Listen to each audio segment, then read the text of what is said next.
En esta ocasión estaremos trabajando con el capítulo 4, que se llama Picasso de vacaciones, la casa fenomenológica, del libro La buena vida, visita guiada a las casas de la modernidad, de Iñaki Ábalos.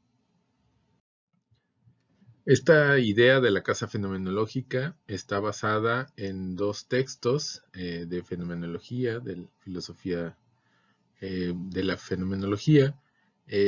El primero es el de Fenomenología de la Percepción de Maurice Merleau-Ponty, de 1945, y el segundo de Gaston Bachelard, La Poética del Espacio, de 1957. Sin embargo, aunque está basado en estos libros, en realidad dice Ábalos que es posiblemente la casa que sea menos abstracta, que menos tenga que ver con una teoría y que en realidad tiene que ver más bien con cómo se vive la vida, con una determinada actitud vital. Por otro lado, también se contrastará con otros dos libros que son Viva Picasso de 1980 y Picasso, Leyenda de un siglo del 99, en el que podemos ver algunos aspectos de la vida de Pablo Picasso, este pintor español cubista, en el que lo vemos actuando de una manera muy libre en su casa. Vamos a comentarlo más adelante. Según Ábalos, es una forma de habitar que pertenece con plenitud al siglo XX, a sus mejores logros para construir un individuo libre y creativo, capaz de establecer un diálogo desinhibido con las convenciones. A pesar de que las fotografías que veremos de Picasso están tomadas de varias de sus casas, en realidad pues parece que en realidad representan una única forma de habitar, a pesar de que sean casas diferentes. Por lo tanto, podríamos preguntarnos quién es el sujeto que habita esta idea de casa, de una casa fenomenológica. En realidad, pues es un sujeto que es libre, que es más cercano a la idea de la inocencia, de la ingenuidad, en el que la vivienda en realidad parece ser más bien un fondo en el que la vida sucede. Este sujeto vive pues centrado en su subjetividad, en sus percepciones del mundo, y el mundo como tal más bien son una serie de fenómenos que él aprecia. Maurice Merleau-Ponty lo describe nítidamente. El mundo no es un objeto cuya ley de constitución es mi poder. Es el medio natural y el campo de todos mis pensamientos y de todas mis percepciones explícitas. La verdad no habita únicamente en el hombre interior. Mejor aún, no hay hombre interior. El hombre está en el mundo, es en el mundo donde se conoce. Este sujeto, un sujeto brindado al mundo, obtiene la vivencia de las cosas y de sí mismo a través de la epoge, la reducción del asombro ante el mundo. Es a través de esta metodología filosófica de la fenomenología que se construye pues la percepción de los fenómenos. La reducción eidética, la epoge husserliana, es una técnica de olvido de todas las preconcepciones y de restablecimiento de vínculos directos entre los fenómenos y la percepción individual. Esta percepción sobre las formas de aproximación a la realidad tiene una primacía absoluta. En el fenómeno, tal como lo ve el fenomenólogo, se capta la cosa misma a través de su intención significativa. Se atiene a la intuición y a la intención. Por lo tanto, el sujeto protagonista es un individuo frente a sí mismo y al mundo, cuerpo sensible constituido a través de su experiencia. Lo empírico, la experiencia del mundo, es lo que es central para la fenomenología. Los fenómenos, pues, están ahí, es el mundo que se filtra a través de mis sentidos y que yo percibo. Por lo tanto, intensidad sería la palabra que describiría esta relación. La epoge, entonces, es esa técnica de intensificación que consiste en sustraernos al tiempo y a los argumentos del logos para lograr una percepción directa de las cosas en sí mismas. la mirada absorta tras la ventana, hechizados el cuerpo y la mente por la presencia intensa del mundo alrededor, describiendo vagos círculos rememorativos, sería una imagen precisa en la que la casa, el mundo y la propia subjetividad encuentran su síntesis, su momento privilegiado. Para esta forma de pensamiento filosófico, la fenomenología, existen dos tipos de relaciones entre el sujeto y el mundo. Una relación puramente instantánea activada por la noción de las cosas frente al sujeto en su mera presencia simultánea, la percepción de los fenómenos, y otra en la que el tiempo quedaría activado a través de la rememoración y la ensoñación. Digamos el caso de los pensamientos de Bachelard. Es pues un tiempo individual, una memoria particular. Merleau-Ponty diría que el tiempo no es una línea, sino una red de intencionalidades. Como tal, no tiene un pasado trascendente ligado al linaje, sino uno inmanente e individual, ligado a la infancia y a la doble acción del secreto y los descubrimientos. Si pensamos pues que la relación del sujeto con la arquitectura desde el punto de vista fenomenológico es cercano a la inocencia de un niño, ¿cuál sería pues la forma de proyectar de este niño o niña arquitecto? Pues posiblemente la respuesta sea esa gran casa familiar habitada en largos periodos vacacionales, una casa bachelardiana con sótanos y buhardillas, en la que se da una relación específica más que con el espacio, con los objetos. Estos objetos pues se acumulan de manera sorprendente, que generan pues una especie de microcosmos de objetos. Nos dice Ábalos que esta organización como modo taxonómico ha sido estudiado y puesto en práctica por Stephen Hall a través de la elaboración de unas cartas topológicas, correlational charts, en las que se describen formas de organización de 2, 3 y 4 elementos según posiciones variables, y cuya puesta en práctica requiere el estallido inicial de cualquier posible entidad espacial en una suma de distintas piezas o salas autónomas.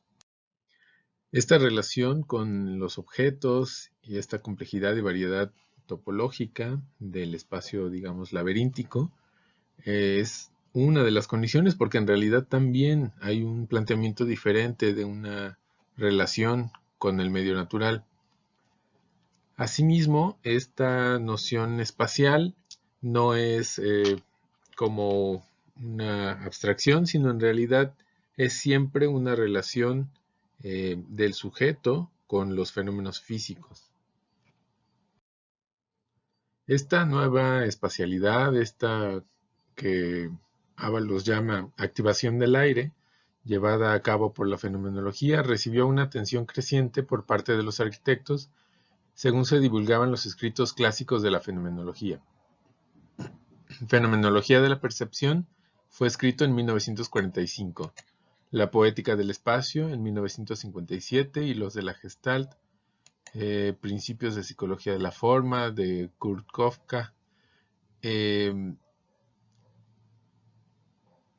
Psicología de la forma de 1947 de Wolfgang Kohler y Arte y percepción visual de 1954 de Rudolf Amheim. Asimismo, la percepción visual y fenoménica será un motivo directo o indirecto de un importante conjunto de textos profesionales, entre los que destacan El nuevo paisaje, de Georgi Kep, de 1956, que dirige en el MIT de Massachusetts el Center for Advanced Visual Studies, La imagen de la ciudad, de Kevin Lynch, de 1960, Intenciones en arquitectura, de Christian Norbert Schulz, de 1967, y La dimensión oculta, de Edward T. Hall, de 1969, que contribuyeron decisivamente a desviar el ideal espacial moderno hacia concepciones del ambiente más elaboradas. Aldo van Eyck, John Hudson, Johanny Palasma, Juan Navarro Valdevez, Stephen Hall serán algunos de los arquitectos más significativos influidos por las teorías de la percepción fenomenológica. Ábalos nos pone como ejemplo esta instalación artística de Juan Navarro Baldeweg, en el que nos dice: pocas instalaciones sintetizan más certeramente esta idea de espacio fenoménico que la realizada por Juan Navarro Baldeweg en la Sala Vinzón de Barcelona en 1976, suspendiendo el tiempo en un instante y polarizado la visión en el momento feliz que rememora la experiencia infantil de la ingravidez, mientras la luz queda detenida y fijada a su foco natural, la ventana, mediante líneas y vectores en escenificación. Todos los elementos, incluso el punto de vista de la fotografía a la altura de la mirada atónita de un niño, contribuyen a deshacer la neutralidad de la resistencia descartiana, dando al espacio presencia, sentido e intencionalidad. Como decíamos, la espacialidad de la vivienda fenomenológica se da por la percepción de los sujetos.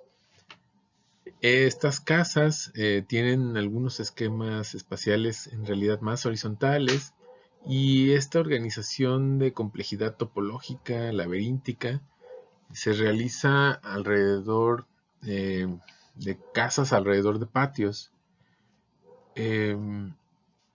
Recordando pues también esta espacialidad dada por Bachelard de una vivienda mítica que nos recuerda a ciertos patrones psicológicos, y por el otro lado la fenomenología de Merleau-Ponty, de una subjetividad como de vacaciones, de pensamiento de realmente estar como de paseo, de descanso,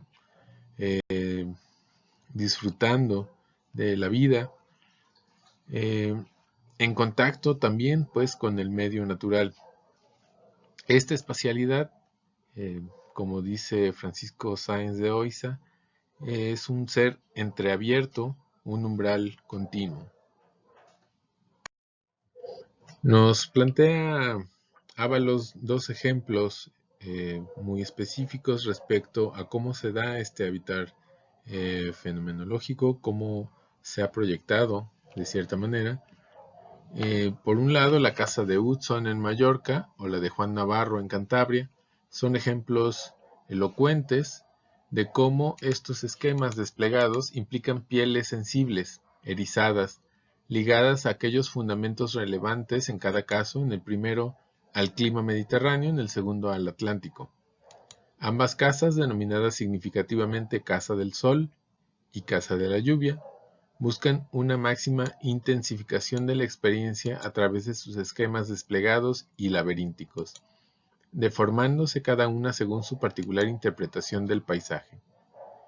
La Casa de la Lluvia quedará peinada por esta en la cubierta a dos aguas que exhibe con sus canalones y bajantes entendidos casi como si de un baldaquino superpuesto se tratara, mientras la Casa del Sol buscará el encuentro de este con el mar, con ventanas que quedan polarizadas por el sol, transformadas ellas mismas en habitáculos, mostrando cómo la casa fenomenológica y sus habitantes mantienen una relación implicada, activa, con el medio físico. Vemos acá entonces la Casa de la Lluvia de Navarro, con sus cubiertas a dos aguas, y por el otro lado la Casa del Sol, Canlis también, denominada de John Hudson, en el que sus ventanas en realidad se convierten en habitaciones en sí mismas, las vemos aquí, que generan pues, enmarcan ciertas visuales y trabajan siempre con su relación con el recorrido del Sol. La materialidad de la casa fenomenológica se vuelve algo poco problemático en realidad. Una descripción gestáltica sería el fondo de la figura, que es el espacio. Por ello no hay categorías especiales. Lo más importante para esta forma de pensar en realidad es lo táctil, lo áptico, las texturas, cómo se pueden sentir estas texturas, incorporando elementos naturales, tales como láminas de agua, sombras arboladas, que verdaderamente se convierten en materiales de construcción. El centro, pues, de esta materialidad es algo desinhibido y sensual. Los fenómenos que pueden impactarnos en nuestra experiencia del espacio. Nos plantea Ábalos. Volvamos ahora a las fotografías de los interiores domésticos de Picasso para identificar la lógica con la que estos se organizan en la casa fenomenológica. En ellos reina un espléndido desorden aparente, un profuso despliegue de objetos personales, lienzos, botes de pintura y pinceles, sillas y mesas, cerámicas y platos amontonados a capricho. Podemos oler esas habitaciones y ver su colorido y desorden, y sentir así hasta qué punto el laberinto topológico, el microcosmos de multiplicidades que describe la casa como un todo, se traslada al territorio de los muebles y objetos que colonizan y activan esos espacios. Se multiplica escalarmente sin solución de continuidad. El sujeto fenoménico se rodea de colecciones de objetos de afecto que constituyen el levantamiento notarial, la memoria de su actividad, pero lo que constituyen a través de su propio desorden y desjerarquización, en alguna medida a través de objetos organizados, también en forma de laberinto, que sería así reproducción u homotesia de la casa. Una organización individual, laberíntica, a través de la cual se apropiaría el habitante del espacio. El habitante fenomenológico buscará el bienestar a través de relaciones esencialmente afectivas con los objetos. ¿Cómo sería pasar la escala de la vivienda fenomenológica a la ciudad? Pues lo que plantea Ábalos es que esto se da gracias al libro de Ciudad Collage de Colin Rao y Fred Coulter, en el que es como una especie de respuesta a esta idea de la ciudad zonificada planteada por los Siam. En el Siam de Dubrovnik de 1956 se propone sustituir las 4 funciones, estas 4 zonas funcionales que estructuraban la Carta de Atenas, por otras 4 categorías ligadas directamente a la experiencia: casa, calle, distrito y ciudad. Estos integran, pues, la ciudad collage de estos autores y construyen esta idea de una ciudad fenomenológica que tendría, pues, por lo tanto, un carácter fragmentario, escenográfico y complejo, que es la suma de piezas que se han ido calcificando durante el tiempo. Nos plantea Ábalos. En Ciudad Collage encontramos el mismo desdoblamiento que hemos visto en la casa fenomenológica. Por un lado, la rememoración, por otro, la intensificación gestáltica de la percepción. Vemos que si la ciudad moderna que se pretende combatir se condena desde criterios gestálticos, la propuesta que se elabora se organiza desde modelos tradicionales rememorativos. Contra esa ausencia de contraste fondo-figura, se propone una vuelta a la espacialidad tradicional, a un modelo metropolitano complejo y monumental, basado en apropiaciones de fragmentos urbanos de grandes ejemplos históricos. Ciudades que no resisten un análisis funcional. Es su exceso precisamente lo que las hace memorables. Pero, ¿cuál es la metodología que está detrás de este pensamiento fenomenológico según el planteamiento de Ábalos?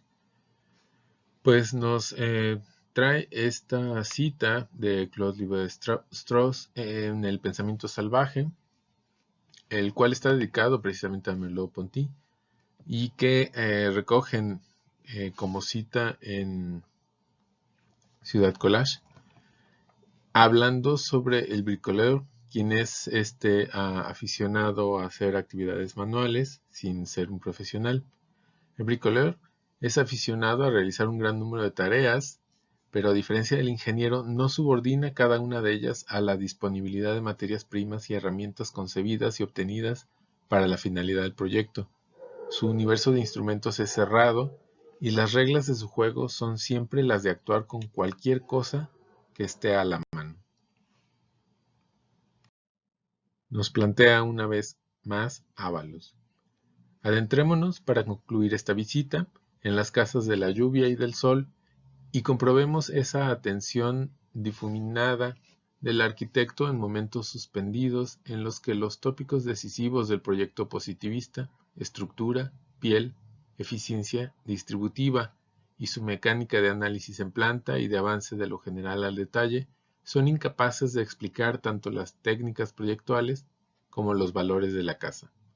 La casa de la lluvia da la bienvenida al visitante, organizando bajo una bóveda abarcante un pequeño laberinto con vitrinas. La duplicación de circulaciones en una de las alas permite incrementar los grados de complejidad y las formas de organización de una casa cuyo tamaño es relativamente pequeño. Los muros exteriores incluyen el almacenaje de objetos, dando así una protección climática extra. Por otro lado, el que vemos en pantalla, la Casa del Sol, buscará un arraigo sensorial en el clima soleado mediante la construcción de estancias en el exterior.